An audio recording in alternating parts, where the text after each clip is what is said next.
بسم الله الرحمن الرحيم. الحمد لله رب العالمين، والصلاة والسلام على سيد الأنبياء والمرسلين محمد وعلى آله وأصحابه أجمعين. أما بعد، فأعوذ بالله من الشيطان الرجيم. بسم الله الرحمن الرحيم. ولله على الناس حج البيت من استطاع إليه سبيلا ومن كفر فإن الله غني عن العالمين. وقال النبي صلى الله عليه وسلم: من حج هذا البيت فلم يرفث ولم يفسق رجع كما ولدته أمه، أو كما قال عليه الصلاة والسلام.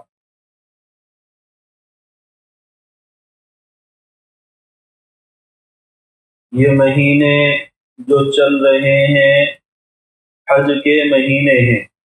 آپ اپنے آس پاس دوستوں، رشتہ داروں یا ملنے جلنے والوں میں کچھ نام ضرور سن چکے ہوں گے کہ وہ لوگ حج کے لیے جا رہے ہیں. تو اس مناسبت سے کچھ باتیں حج کے تعلق سے سامنے آ جائیں تاکہ جو غفلت ہمارے یہاں حج کے بارے میں ہے وہ بھی دور کی جا سکے. اللہ تعالیٰ نے مسلمانوں پر جو عبادتیں فرض کی ہیں ان میں بنیادی عبادتیں 4 ہیں: نماز، روزہ، زکوٰۃ اور حج. ان عبادتوں میں 2 عبادتیں وہ ہیں جن کا تعلق صرف بدن سے ہے، محنت سے ہے، اور اس میں مال کی ضرورت بالکل نہیں. نماز آپ کو محنت کرنی ہے، بدن سے کوشش کرنی ہے، پیسے کی ضرورت نہیں ہے. روزہ ہر شخص کو خود رکھنا ہے، کسی مال و دولت کی ضرورت نہیں ہے. تیسری عبادت زکوٰۃ کی وہ ہے جس کا تعلق صرف مال سے ہے. آپ کو مال خرچ کرنا ہے، جہاں بیٹھے ہیں وہیں بیٹھے بیٹھے اٹھا کر کے دے دیں، کسی محنت کی ضرورت نہیں ہے. چوتھی عبادت حج کی ہے جس کا تعلق مال سے بھی ہے اور بدن سے بھی ہے. مال بھی خرچ کرنا ہے اور اپنے آپ کو تھکانا بھی ہے. جن لوگوں کو اللہ نے موقع دیا ہے حج کرنے کا ان سے پوچھے کہ وہاں جا کر محنت واقعتاً ہوتی ہے. آپ کتنی بھی سہولت کا پیکیج لیں، آپ کو پریشانی مشقتیں جھیلنی پڑتی ہیں. تو حج وہ عبادت ہے جس کے اندر مال بھی خرچ ہوگا، آپ کو جسمانی طور پر محنت بھی کرنی پڑے گی. اللہ تعالیٰ نے انسان کو بنایا تو اس میں 4 چیزیں رکھی ہیں: ایک آگ، ایک پانی، ایک مٹی اور ایک ہوا. یہ چاروں چیزیں انسان کے اجزاء ہیں. ان 4 چیزوں سے مل کر انسان بنتا ہے. آپ دوسرے کے ساتھ میں مل کر کے بیٹھے، تھوڑی دیر کے اندر گرمی محسوس ہونی شروع ہو جاتی ہے. غصہ انسان کو آتا ہے تو وہ بھڑکتا جاتا ہے، تیز ہوتا جاتا ہے. آگ چھوٹی سی چنگاری کی شکل میں ہوتی ہے اور پھر وہ آگے بڑھتی ہے. غصہ اسی طرح سے ہے. اسی لیے حکم کیا ہے کہ جب غصہ آئے تو اس کو ٹھنڈا کرنے کا آسان علاج آپ پانی پی لیں. آگ کو بجھانے کے لیے اس پر پانی ڈال دیں، تو غصے کو ٹھنڈا کرنے کے لیے آپ پانی پی لیں. کھڑے ہوئے ہیں تو بیٹھ جائیں، کھڑے ہوں گے آگ بلند ہوگی، لپٹیں دور تک جائیں گی، زیادہ دور تک نقصان ہوگا. بیٹھ جائیں گے تو آگ نیچے آ جائے گی. تو آدمی آگ کو اپنے بدن کے اندر محسوس کرتا ہے. آج اتفاق سے لائٹ نہیں ہے. جن کے اوپر پنکھا ہے ان کے لیے عافیت ہے، اور جو پنکھے سے دور ہے وہ ابھی اپنے بدن پر، اپنے پیشانی پر، اپنے گدی پر کہیں ہاتھ لگائے تو اس کے بدن کا پانی نکلا ہوا محسوس ہو جائے گا. اسی طریقے سے مٹی سے آپ بنے ہیں، خارش کر کے دیکھیں کہیں بھی تو وہاں بالکل صاف محسوس ہوتا ہے کہ آپ مٹی سے بنے ہیں. اور ہوا کا حال تو یہ ہے کہ اگر وہ بند ہو جائے تو انسان ختم ہے، اور اس کا احساس ہم ہر سانس کے ساتھ کرتے ہیں. آدمی ان 4 چیزوں سے بنا ہے. اور ہر چیز اپنے ساتھ کوئی نہ کوئی خاصیت رکھتی ہے، ہر چیز کی کوئی نہ کوئی خاصیت ہے۔ آگ کی خاصیت یہ ہے کہ وہ بھڑکتی ہے، اوپر جاتی ہے، اور کوئی اس کے سامنے آئے تو اس کو جلا دیتی، کہ چپیٹ میں جو آئے گا اس کو جلا دے گی۔ شیطان نے کہا کہ میں آدم کو سجدہ کیوں کروں، میں آگ سے بنا ہوں، یعنی اس کے اندر جو زیادہ اہمیت دی گئی، زیادہ مقدار جو رکھی گئی وہ آگ کی تھی۔ تو اس نے کہا آگ کی خاصیت اوپر جانا ہے، دوسرے کے سامنے جھکنا نہیں ہے۔ تو آگ کی خاصیت تکبر کی ہے، آگ کی خاصیت غصے کی ہے، اسی لیے انسان کے اندر یہ دونوں چیزیں خاص طور سے آتی ہیں، میرے جیسا کوئی نہیں۔ اور اگر مجھے غصہ آ گیا تو کوئی ٹھنڈا نہیں کر سکتا ہے، جبکہ سامنے اگر طاقتور انسان آ گیا تو وہی غصے میں نکلنے والی آواز، وہی غصے میں نظر آنے والا چہرہ ہنسی اور مسکراہٹ میں بدل جاتا ہے۔ یہ انسان کی سمجھداری اور چالاکی ہے، لیکن بہرحال یہ چیز آتی ہے آگ کے عنصر کی وجہ سے، آگ کی خاصیت کی وجہ سے۔ انسان کو اللہ نے بنایا ہے پانی سے، پانی کی خاصیت ہے حرص، لالچ، جو آئے سب رکھ لیں۔ ابھی برسات شروع ہوگی، کثرت سے پانی بہے گا تو اس پانی میں چھوٹا تنکا، چھوٹی چیزیں، بڑی چیزیں جو سامنے آ جائے پانی سب کو بہا کر لے جاتا ہے۔ سمندر میں آپ کوئی بھی چیز ڈالیں، کچھ ہی وقت کے بعد اس چیز کا وجود ختم، جو پانی کے پاس آیا وہ میرا ہے، کسی کا نہیں ہے، سب میں لے کر کے چلا جاؤں گا۔ یہ انسان کی خاصیت ہے کہ اس کی طبیعت میں حرص ہے، لالچ ہے، جو مل جائے ٹھیک ہے۔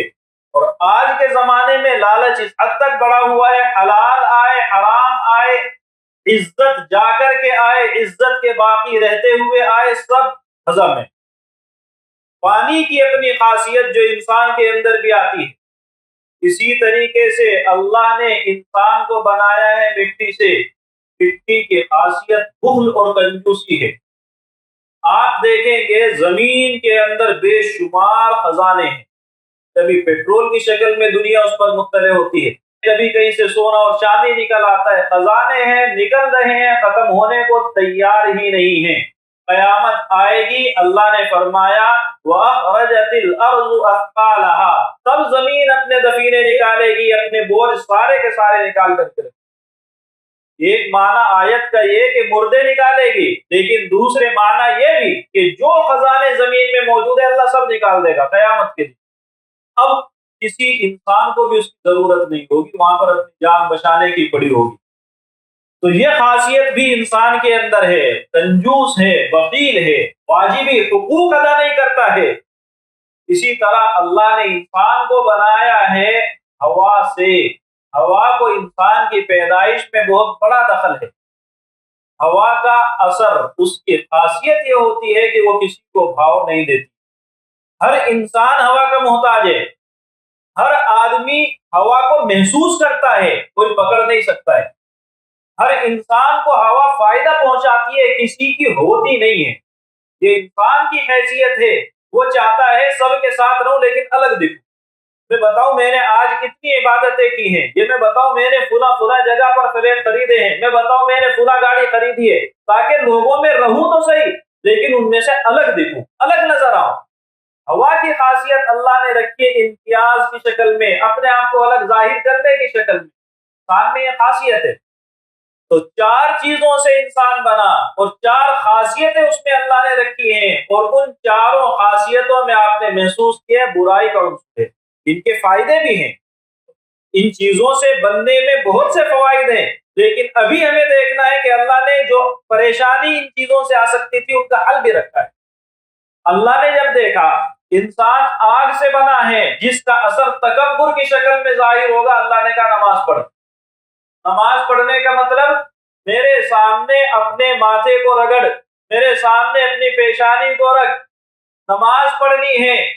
اور نماز میں ایک رکعت میں جھکنا ایک مرتبہ ہے، رکوع ایک کرنا ہے، سجدہ 2 مرتبہ کرنا ہے، 2 مرتبہ میرے سامنے آ کے پیشانی کو رکھ۔ اور آپ جانتے ہیں کہ دن میں ہم کل 5 نمازیں پڑھتے ہیں، اور ان نمازوں کی تعداد 20 رکعت کی شکل میں ظاہر ہوتی ہے، اور 20 رکعت کا مطلب سجدے 40 ہیں۔ اگر انسان اللہ کا صحیح معنی میں حق ادا کرے تو دن میں کم سے کم 40 مرتبہ اپنی پیشانی کو خدا کے سامنے رکھتا ہے، تاکہ آپ کے ذہن میں یہ احساس رہے میں بڑا نہیں ہوں، بڑا کوئی اور ہے جس کے سامنے آ کے مجھے اپنے ماتھے کو ٹیکنا پڑتا ہے، جس کے سامنے اس کی خدائی کا اعتراف کرنا پڑتا ہے، جس کے سامنے کہنا پڑتا ہے میں کچھ بھی نہیں ہوں، یہ اللہ تیری ذات پاک ہے۔ یہ کہنے کے لیے اللہ نے پابند کیا تاکہ ذہن سے تکبر اور بڑائی کا عنصر ختم ہو جائے۔ دوسری چیز، اللہ نے انسان کو بنایا پانی سے، پانی کہتا ہے میرے پاس میں سب آ جائے، سب سمیٹ لوں۔ اللہ نے کہا روزہ رکھا کرو، روزہ رکھو گے اپنے پاس اپنا حلال مال موجود ہے، اپنے پاس اپنا پانی موجود ہے، اپنے پاس اپنا حلال کا کھانا موجود ہے، اپنے پاس اپنی حلال کی عورت بیوی کی شکل میں موجود ہے۔ استعمال نہیں کر سکتے، پانی نہیں پی سکتے ہو، کھانا نہیں کھا سکتے ہو، اپنی خواہشات پوری نہیں کر سکتے ہو، جبکہ یہ سب چیزیں اپنی ہیں، کیوں نہیں کر سکتے ہو؟ تمہیں جو لگ رہا تھا سب سمیٹ لوں، تمہیں احساس ہونا چاہیے کہ نہیں، ان چیزوں پر بھی ہاتھ ضرورت کے بقدر رکھنا ہے، وقت آنے پر اپنے آپ کو روکنا ہے۔ یہ چیز اللہ نے رکھی کہ جو پانی کا اثر تھا وہ آپ کے اندر زیادہ برائی کو بڑھا نہ سکے۔ تیسری چیز، اللہ نے انسان کو بنایا تھا مٹی سے، مٹی نے کہا کہ تمہارے اندر کنجوسی ہو، اللہ نے کہا زکات دو، اور زکات دو حلال مال میں سے، حرام میں سے دو گے، زکات دو گے ثواب سمجھ کر کے دو گے، گناہگار ہوگے، ہو سکتا ہے تمہارا ایمان چھن جائے۔ اللہ کی راہ میں خرچ کر رہے ہو اور اس کو ثواب سمجھ کر کے کر رہے ہو اور وہ مال حرام ہے، تو جو شخص حرام مال کو اللہ کو خوش کرنے کے لیے دے رہا ہے وہ شخص بدترین گناہ کے اندر جا رہا ہے، اور ایسا گناہ جو آپ کے ایمان پر حملہ کر سکتا ہے۔ تو دینا ہے، اپنے مال میں سے دینا ہے، حلال کمائے ہوئے میں سے دینا ہے، جتنا اللہ نے طے کیا اتنا دینا ہے۔ اور چوتھی چیز، میں سب سے الگ، اللہ نے کہا حج کرنے جاؤ۔ حج کب کرو گے؟ آنے والا مہینہ ذی الحجہ کا ہے، اس میں کرنا ہے۔ کب کرنا ہے؟ عرفات کا ایک دن ہے پورے سال میں، کھلے میدان میں جانا ہے۔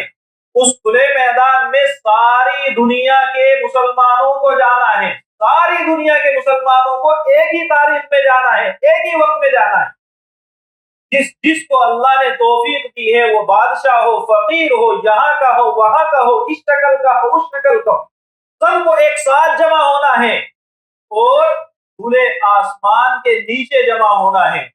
اس گرمی کو محسوس کرنا ہے جس کو غریب محسوس کر رہا ہے، جس کو امیر محسوس کر رہا ہے، جس کو چھوٹا آدمی محسوس کر رہا ہے اسی کو بڑے کو محسوس کرنا ہے۔ اور یہاں آ کر کے دیکھو بڑے بڑے لوگ کیسے خدا کے سامنے بے بسی کے ساتھ اللہ اللہ پکارتے ہیں، کیسے اپنی بے بسی کو بڑے بڑے لوگ ظاہر کرتے ہیں، کیسے بے بسی کو اپنی چھوٹے چھوٹے لوگ ظاہر کرتے ہیں۔ اسی محفل میں، اسی میدان میں سب جمع ہیں، طواف کر رہے ہیں، خدا کے حکم کے سامنے اسی ڈھنگ سے بڑے کو چلنا ہے، اسی ڈھنگ سے چھوٹے کو چلنا ہے۔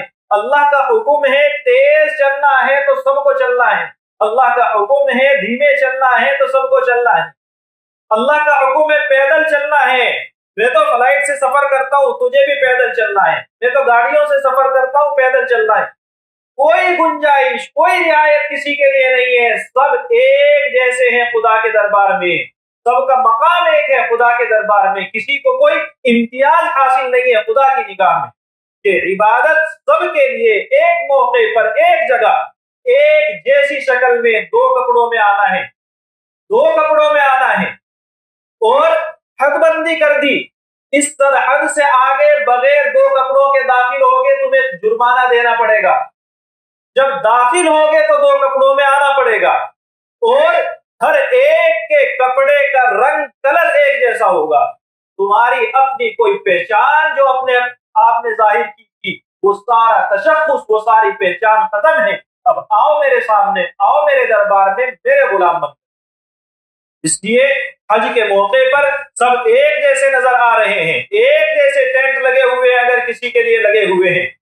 یہ ساری سہولتیں، یہ ساری محنتیں، یہ ساری پریشانیاں، یہ ساری عبادتیں ایک جیسی ایک وقت میں حج کا دن ایک دن ہے، عرفے کا دن ایک دن ہے، جبکہ سال میں 365 دن یا 355 دن کسی کے لیے کوئی رعایت نہیں۔ یہاں کے علاقے کا آدمی اس مہینے چلا جائے، وہاں کے علاقے کا آدمی اس مہینے میں چلا جائے، نہیں ہے۔ امتیاز کو ختم کرنا ہے، اپنے ذاتی تشخص کو ختم کرنا ہے، اپنی بڑائی جو ظاہر کر رہے ہو، اپنے الگ الگ کارنامے جو دکھا رہے ہو، اس کو مٹانا ہے۔ اللہ نے ہمارے لیے 4 عبادتیں رکھی، ان میں سے جو آخری میں ذکر کی گئی حج کی عبادت، یہ خاص طور سے آج ہمارا موضوع۔ اللہ نے جب ہمیں نماز کا حکم دیا تو کہا اقیم الصلاۃ، نماز قائم کرو۔ اللہ کے لیے کرو، یقیناً نماز اللہ کے لیے، لیکن قرآن میں زیادہ تر جب کہا گیا نماز قائم کرو تو وہاں پر یہ لفظ نہیں آتا ہے، اللہ کے لیے قائم کرو۔ زکات دو، آتوا الزکات، زکات دو، اللہ کے لیے زکات دی جاتی ہے، لیکن لفظ نہیں آ رہا ہے عام طور سے۔ اللہ کہتا ہے روزے رکھو، اللہ نے کہا کتب علیکم الصیام، پر روزے فرض ہیں، اللہ کے لیے، یقیناً اللہ کے لیے ہیں، لیکن ذکر نہیں کیا جاتا ہے۔ حج کی باری آئی تو اللہ نے شروع میں لفظ استعمال کیا وَلِلَّهِ، بعد میں حج کا لفظ استعمال کیا وَلِلَّهِ عَلَى النَّاسِ حِجُّ الْبَيْتِ، اللہ کے لیے حج فرض ہے، لوگوں پر فرض ہے، بیت اللہ کی زیارت کرنا اللہ کے لیے فرض ہے۔ کیا مطلب ہے؟ نمازیں بہت لوگ پڑھتے ہیں، روزے بہت لوگ رکھتے ہیں، زکات بہت لوگ دیتے ہیں، اور جو کام کرنے والے بہت ہوں اس کام کی وجہ سے کوئی اپنے آپ کو الگ ظاہر نہیں کرتا ہے۔ اسی لیے آپ کسی کو کہنے لگے بھائی نمازی صاحب آئیں، وہ یہ کہے گا یہ میری بے عزتی کر رہا ہے۔ نمازی صاحب کہہ کے یہ ظاہر کرنا چاہ رہا ہے میں کوئی الگ سے کام کرتا ہوں۔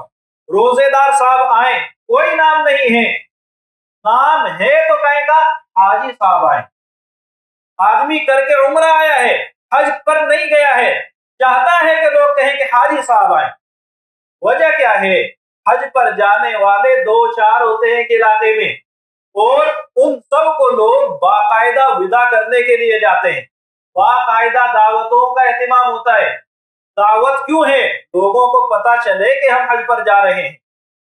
علماء نے کہا جب آپ لوگوں کو بتانے بیٹھ گئے ہو، اپنا پرچار کرنے بیٹھ گئے ہو، اس سے تمہارے حج کی عبادت میں جو اخلاص ہونا چاہیے تھا وہ ختم ہو گا۔ اس کے یہ عبادتیں، یہ دعوتیں مکروہ ہیں۔ کون سی؟ جو حج کے لیے جانے سے پہلے آپ کر رہے ہیں، آپ کی عبادت کا خلوص ختم کرتی ہے، ریاکاری کو جنم دیتی ہے۔ آپ نے کہا کہ یہ صاحب حج کر کے آئے ہیں، الگ سے ایک لیبل ہے تاکہ لوگوں کو ظاہر ہو کہ میں نے کچھ کیا ہے۔ ساری عبادتوں میں یہ چیز نہیں ہے، حج میں ہے کہ اللہ نے شروع میں کہا للہ، حج کرنا ہے صرف اللہ کے لیے کرنا ہے، حج کرنا ہے خدا کو راضی کرنے کے لیے کرنا ہے۔ وجہ کیا ہے؟ وجہ یہ ہے کہ حج ساری عمر میں ایک ہے، ساری عمر میں فرض جو حج ہوگا وہ ایک ہوگا۔ آپ جانتے ہیں کہ نفل عبادتیں فرض کے برابر نہیں ہوتی۔ آپ 2 نفلیں پڑھیں اور آپ آ کر فرض نماز صحیح وقت پر صحیح ڈھنگ سے پڑھ لیں، ان نفلوں سے بڑا ہوا ہے آپ کا یہ فرض کا ادا کرنا۔ جب حج عمر میں ایک مرتبہ فرض ہے تو آپ نے جو پہلا حج کیا وہ آپ پر فرض تھا، اور اسی فرض حج کے اندر آپ نے ریاکاری کو شامل کر دیا، اسی فرض حج کے اندر آپ نے اس کے حقوق صحیح سے ادا نہیں کیے، تو پھر بعد میں اس کی تلافی کی کوئی گنجائش رہی ہی نہیں۔ ساری عمر آپ حج کرتے رہیں، ہر سال حج پر جاتے رہیں، سارے حج نفل ہیں، فرض نہیں ہے۔ تو یہ موقع عمر میں ایک مرتبہ تھا، اور اس موقع کو آپ نے ریاکاری کی بھیٹ چڑھا دیا، اللہ نے آپ کے حج کی برکت کو آپ سے چھین لی۔ اس لیے اللہ نے شروع میں حکم دیا اللہ کے لیے کرنا ہے، حج کرنا ہے، ضرور کرنا ہے، نہیں کرو گے گنہگار ہوگے۔ اللہ کے رسول صلی اللہ علیہ وسلم نے فرمایا من وجد زادا وراحلا تبلغه الى بیت اللہ، جو شخص ایسا انتظام پاتا ہے جس انتظام کی بنیاد پر حج کر سکتا ہے، اس کے پاس آنے جانے کا خرچہ موجود ہے، صحت تندرستی اجازت دے رہی ہے، آج کل کے لحاظ سے کہیں اس کے لیے ایک ملک سے دوسرے ملک سفر کرنے میں حکومتی قانون رکاوٹ نہیں بنیں گے، وہ آدمی کے اوپر کوئی ایسا دار نہیں کہ ملک کے باہر سفر نہیں کر سکتا ہے۔ اس کے لیے ویزا مل گیا ہے اور اس کے پاس اتنا خرچہ ہے کہ یہاں سے وہاں جا کر اپنا خرچہ پورا کر سکے اور واپس آنے کا خرچہ موجود ہو، جتنے زمانے میں یہ یہاں سے وہاں جائے گا اتنے زمانے میں اپنے گھر والوں کے لیے راشن مہیا کرا سکے۔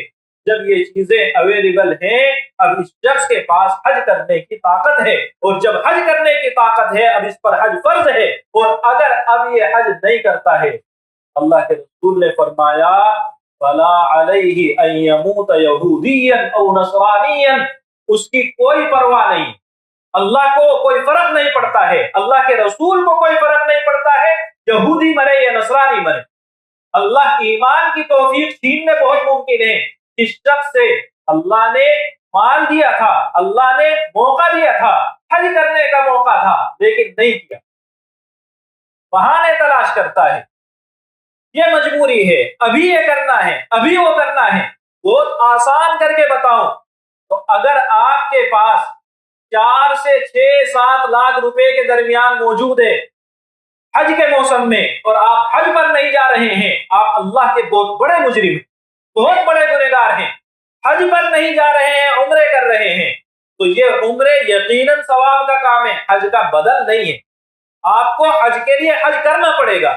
اللہ نے موقع دیا ہے کہ آپ 4 گھر کے ممبر عمرے پر جا سکتے ہیں، اور انہی 4 ممبروں کو لے جانے کے بجائے اگر آپ چاہیں اپنا حج کر سکتے ہیں۔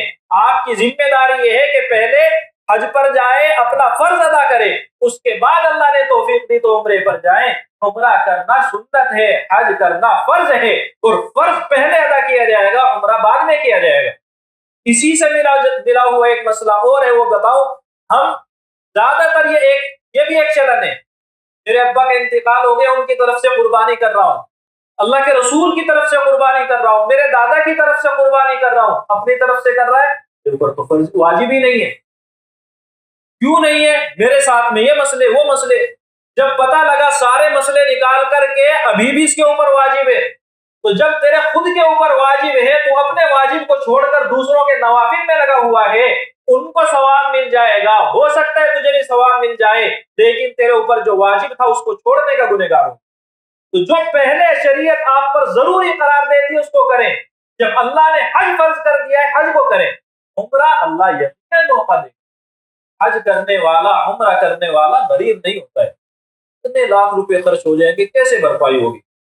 آپ کسی منتری کے دربار میں جا کر 1-2 دفعہ حاضری لگائیں، 2-4 خوشامدی باتیں کر دیں، اس کے لیے کوئی ایک آدھ کام کر دیں، آپ یقین جانے وہ حلال ہو یا حرام ہو کسی نہ کسی ڈھنگ سے آپ کے کام آئے گا، کسی نہ کسی ڈھنگ سے کام آئے گا، بھلے ہی حرام راستے سے آئے لیکن آئے گا۔ تو آپ خدا کے دربار میں جائیں اور وہ آپ کو فقیر بنا دے، کیسے ہو سکتا ہے؟ آپ کے مال کی برکت چھین لے، کیسے ہو سکتا ہے؟ آپ جائیں تو صحیح، حج کر کے آئیں، اور حج وہ ہو جو اللہ کو پسند آ جائے، حج وہ ہو جو اللہ کے حکم کے مطابق ہو۔ جس بندے نے حج کیا اور وہ حج ایسا تھا جو خدا کے حکم کو پورا کر رہا تھا، الحج المبرور، ایسا حج جو اللہ کے یہاں قبول ہو جائے۔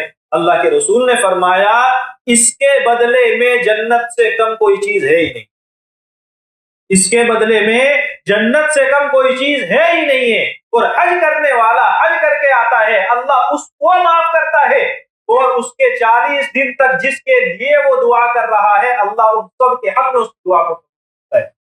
اور خدا جس کو مل جائے، خدا کے یہاں جس کی سفارش اتنی اہم بن جائے، اس عمل سے زیادہ کیا چیز اہم ہو سکتی ہے؟ اور اس کے باوجود اگر کوئی نہیں کر رہا ہے تو اس کو یہ سوچنے کی ضرورت ہے۔ حضرت عمر فاروق رضی اللہ عنہ نے ایک موقع پر فرمایا میرا ارادہ یہ ہے، یہ نہیں ہے، لیکن کہنے لگے میرا یہ جی چاہتا ہے، لقد ہممت، میں نے یہ ارادہ بنا لیا ہے کہ میں کچھ لوگوں کی ایک جماعت آس پاس کے علاقوں میں بھیجوں، اور وہ دیکھیں کہ کس کس پر حج فرض ہے اور وہ حج نہیں کر رہا ہے، میں ان کو کہوں کہ آج سے اس آدمی سے زکوٰۃ نہ لیں، آج سے اس آدمی سے عشر وصول نہ کریں، اس کے اوپر جزیہ رکھیں۔ جزیہ کافروں سے لیا جاتا ہے، زکوٰۃ مسلمانوں سے لی جاتی ہے۔ میرا جی یہ چاہتا ہے کہ اس کو مسلمانوں کی فہرست سے باہر کر دوں اور اس کو غیروں کی فہرست میں شامل کر کے جو غیر دیتے وہ دو۔ کون کہہ رہا ہے؟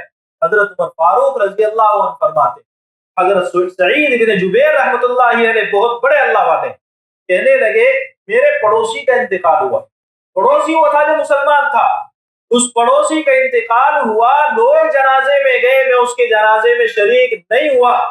کیوں نہیں ہوا؟ حج فرض تھا لیکن اس نے کیا نہیں ہے۔ وجہ ظاہر ہے، اللہ کے رسول فرما رہے ہیں کہ ایسا آدمی یہودیت کی موت مرے، نصرانیوں کی موت مرے، ایمان سے خارج ہو کر کے میرے فرق ہی نہیں پڑتا ہے کون جس پر حج فرض ہو گیا ہے۔ تو آپ اپنی ذمہ داری کو سمجھیں، اگلے سال کر لیں گے۔ ممکن ہے حج بقرعید کے بعد ہم میں سے کسی کا اللہ کے یہاں کا ٹکٹ کٹ چکا ہو، ابھی تو نہیں ہے لیکن اگلے سال کر کے ڈیلے نہ کریں، تاخیر نہ کریں۔ جب اللہ نے فرض کر دیا تو اپنی ذمہ داری کو سمجھیں، اس لیے نہیں کہ مجھے حاجی کہا جائے، اس لیے نہیں کہ لوگوں میں میرا نام شامل ہو جائے، اس لیے کہ اللہ کی طرف سے ایک ذمہ داری ہے جو مجھے نبھانی ہے، خدا کے یہاں کل جواب بھی دینا ہے۔ ایسی عبادت ہے جو خدا کے عشق اور محبت میں انجام دی جاتی ہے، تو آپ خدا کے عشق کو ظاہر کہاں کر رہے ہیں؟ اگر آپ اللہ کے عاشق ہیں تو اس عشق کو ظاہر کریں اور ان چیزوں کو سمجھیں۔ اللہ تعالی ہم سب کو سمجھنے کی، عمل کرنے کی توفیق عطا فرمائے۔